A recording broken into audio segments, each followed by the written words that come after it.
관은 대표가 된다. 그 사람이 브랜드다. 따라서 관의 중심으로 일이 진행되어야 한다. 깃발이고 상징이다. 명망이고 명분이다. 자존심과 자부심을 품고 외부에 대한 자기 정당성을 이해할 수 있어야 된다. 이거 되게 엄청 중요한 말인데, 그러니까 관이 뭘 해야 되냐면요.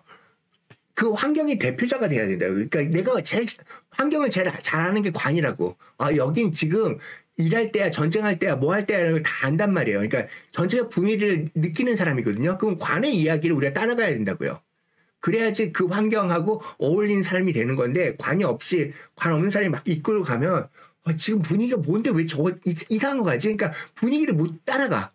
그러니까 그거를 내가 이제 저도 관이 없는 놈으로서 진짜 관 없는 놈이라고 해도 돼. 진짜 관 없으면 그 분위기를 모르는 거지. 그래서 엉뚱한 짓 하고 생뚱맞은 짓 하고 그러니까 튀는 거죠. 막 축구 열심히 하고 있는데 나 오늘 그만 엄마가 불러서 갈래. 아니면 나 재미없어 안 할래 하면서 아니 끝까지 해야지 그 분위기가 안 깨지지. 그러니까 관은 어떤 그 틀을 유지하려고 하는 노력을 하는데 관 없는 것들은 그 틀 속에 안 들어가려고 한다고요. 그러니까 관이라는 것은 묶는 거예요. 너는 여기 그러니까 서울대 생이야 아니면 여기는 뭐 국회의원이야 여기는 우리 마을이야 뭐 이렇게 할 수 있잖아요. 여기가 뭐 강남이야 뭐 어쨌든 관들은 자기끼리 묶어버려. 그래가지고 그 분위기에 맞게끔 행동하게 만들려고 하는 코드가 있거든요. 관은 일하지 않는다. 대신 일할 사람에게 나아갈 명분과 환경을 준다. 관은 문제를 찾는다. 전체를 보고 지금 뭘 해야 되는지 안다. 일거리를 가지고 온다. 관에게는 반드시 부가 필요하다. 그러니까 관은 일하지 않는다. 자, 직장인이 일 안 하면 안 되잖아요. 솔직히 말하면. 그러니까 관에 대한 우리 정말 잘못된 상식이 뭐냐면 관은 깃발이라고요. 이게 되게 중요해. 그러니까 관은 자부심을 주는 어떤 영역이라고. 그러니까 한국인이야 뭐야 이거 옆에서 너는 어떤 사람이야 라고 말해주는 거 있잖아요. 그 자체가 우리가 어떻게 살아야 되는 걸 일깨워주는 거예요. 그러니까 만일 한국인이란 자부심이 없어. 내가 일본인인지 한국인인지 알 수가 없다. 그러면 내가 이 세상을 살아가겠어? 그러니까 다른 데 가려고 하지. 그러니까 관이 없는 사람들은 그 뭉침을 갖다가 해치게 되거든요. 근데 관들은 그래서 네가 지금 뭘 해야 되는지, 네가 어디 있는지, 너는 조상의 뭐 몇 대 손이고 뭐하고 한 이런 얘기들 전부 다 관이 해주는 거예요. 그래서 그 속에서 그럼 우리가 자기를 지키려고 어떻게 해요? 대립하게 되죠. 외부에 적이 생겨요. 그러니까 적과 어떤 나를 갖다 묶으려고 하는 코드가 있고 그들보다 잘 되려고 하니까 열심히 해야 되겠죠. 관은 일하지 않는다고? 관 일하지 않으면 누가 일하지? 관은 대표라는 거야. 대표가 일해요. 대표가 주방에 가요. 대표는 여기 와가지고 오셨어요 손님들 안녕하세요 하고 대외적으로 보이는 거야. 그러니까 대통령이라고 할지 우리는 관이라고 할 수 있거든요. 그러니까 국회의원도 그렇고. 그럼 그들은 돌아다니면서 우리가 어떤 사람인데 이렇게 우리를 취급하세요 하면서 자기 명예들 싸우는 거 대외적인 거 이런 것들 다 해요. 그러니까 관들이 있잖아요. 활용이 되게 무서워요. 관은 상징이에요. 그러니까 상징을 쓰니까 그러면 관이 어떻게 하면 일하지 않을 수 있을까요?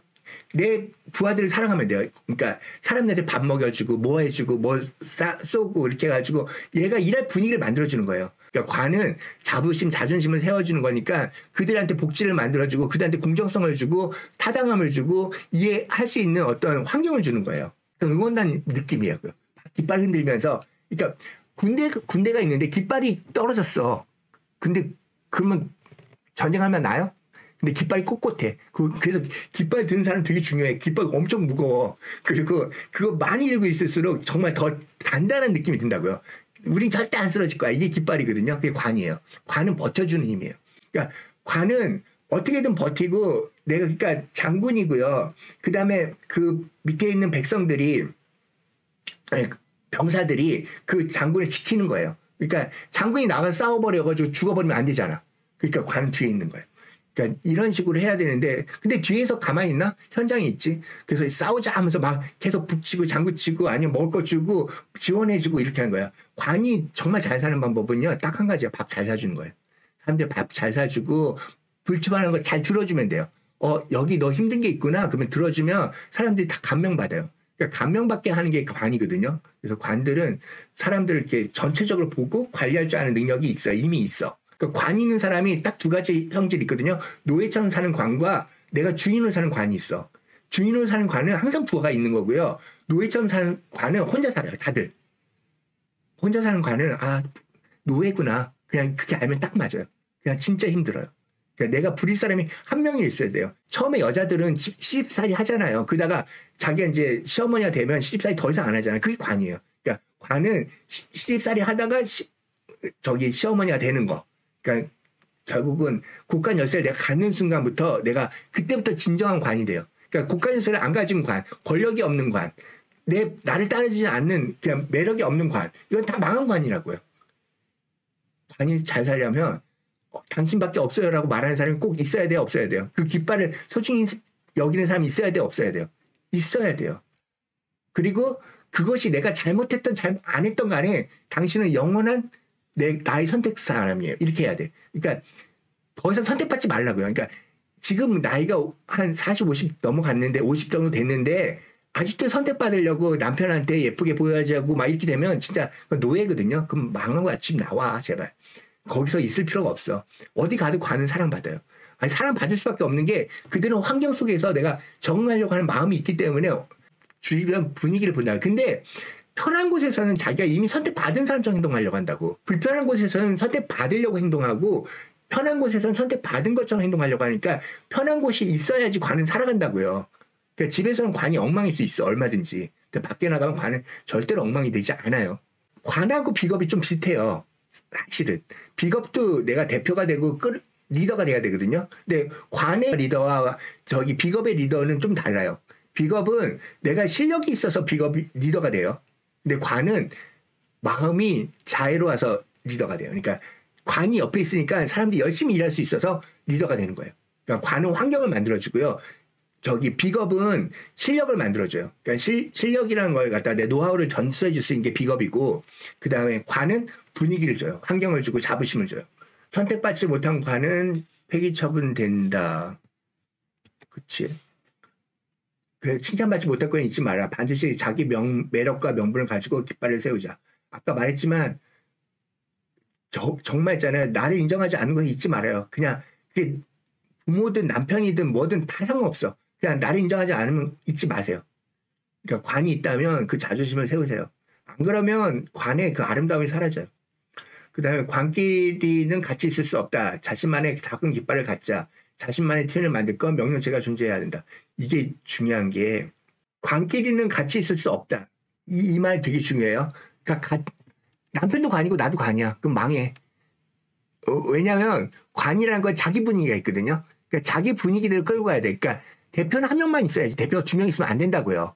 그러니까 관이 대표가 되고, 그러니까 비겁도 리더긴 한데 비겁이 대표가 되는 거는 그 내용 면에서 리더가 되는 거예요. 근데 분위기나 사람들을 가리거나 묶어주거나 이건 그들이 해요. 그러니까 자기 묶음이 있어요. 내 부하가 있어야 돼요, 관은. 그러니까 어디에 가더라도 그 팀장들이 있잖아요. 그러니까 사장이 있고 그러니까 항상 밑으로 내려갈수록 내 부하들 소대장이 있는 것처럼 관은 항상 그 소대장의 역할을 해야 돼. 그리고 뭐 대대장, 부대장 뭐 이렇게 있는 것처럼 하나의 장 역할을 해야 돼요. 그러니까 자기가 어떻게든 그 안에서 그러니까 부반장이든 뭐든 조장이든 하시라고.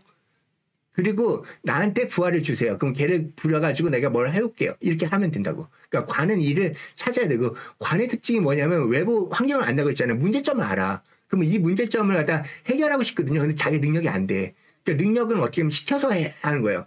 그러니까 관은 문제를 발견하는 사람이고 환경을 느끼는 사람이니까 문제는 그 부하들이 푸는 거예요. 부하들이 전쟁하는 거지 부하 뭐 쉬라고 하고 자기가 전쟁터에 나가는 건 말이 안 된다고. 그러니까 내가 이 문제를 발견했거든요. 그럼 나 여기에 저기 직원을 주세요. 내가 이거 해결할게요. 이렇게 하면 된다고요. 관은 죄를 설한다. 너무 명분과 허세만 앞세우면 신뢰를 잃게 된다. 이게 뭐냐면 관이 인정받는 거라고 했잖아요. 그러면 진짜 신기해. 그러니까 카푸어들 있어요. 아니면 지푸어도 있고. 그러니까 나 저기 강남에 살거든 이렇게 말하는 사람들. 아니면은 저기 나 지금 벤츠 끌고 있거든 이렇게 말하는 사람들. 이게 관이에요. 그러니까 관은 타인한테 있는 사람처럼 보여지고 와 훌륭하네 이렇게 말고 듣고 싶으니까 이게 허관이 되는 경향이 있어. 허관이 되면 기본적으로 돈을 너무 많이 써. 그래가지고 뻥튀기 된 관들이 많아요. 그 관 조심하세요. 관 있는 남자들이 나한테 막 나 돈 많다고 막 해. 근데 봤더니 다 허관이야. 그냥 좋은 집 갖고 있는데 그 집 갚으려고 저기 빚더미가 엄청 많아. 너무 인정받고 싶은 욕구 때문에 돈을 너무 많이 쓰는 거야. 그러니까 관이 돈을 쓰는 건 뭐냐면요. 나를 위해서 쓰는 게 아니라, 그러니까 내가 인정받으려고 쓰는 게 아니라 내 조직을 갖다 더 크게 하려고 돈을 써야 돼요. 그러니까 자부심을 만들어 주는 거야. 그러니까 내가 자부심이 있는 게 아니라 내 부하들이 자부심이 있게끔 복지를 갖다가 신경 써주고 아니면 그들이 더 행복하게 자부심을 갖게끔 해주는 거야. 그러니까 내 부하가 없는 관들은 너무 슬프게 산다고. 노예처럼 산다고. 제발 관이 있다면 그게 관이 연월일시 어디에 있는가 상관없어요. 어쨌든 연에 있다면 모르는 사람들이 나를 인정해줘야 되고 월지에 있다면 내 일로서 내가 보여줘야 되고 시에 있다면 내 자식들이 나를 갖다 존중해줘야 되고 일지에 있다면 내 남편이 나를 갖다 정말 너밖에 없어라고 해줘야 된다고요. 이런 식으로 연월일시 어디에 있느냐에 따라서 내가 그 권력을 갖고 있어야 되고 그 권력이란 것은 더 이상 내가 선택받지 않아도 되는 상황을 말하는 거예요.